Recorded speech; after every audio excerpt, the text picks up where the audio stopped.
titimbangin to na sariwa. Mayroon tayong nakuhang 71 na sako.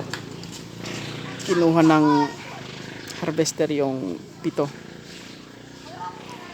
So, benta na po natin to na sariwa.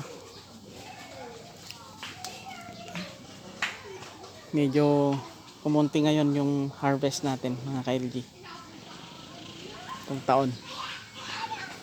Siguro dahil sa drought, nung nagka-drought, tumubo yung mga damo. Yun. Halos lahat naman ng mga farmer ay ganun yung nangyari po. Okay. Blessed pa rin tayo at mayroon tayong na-harvest na ganito.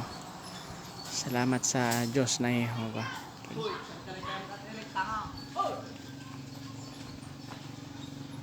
Happy farming mga ka-LG. Kita tayo sa second crop ulit para sa palay.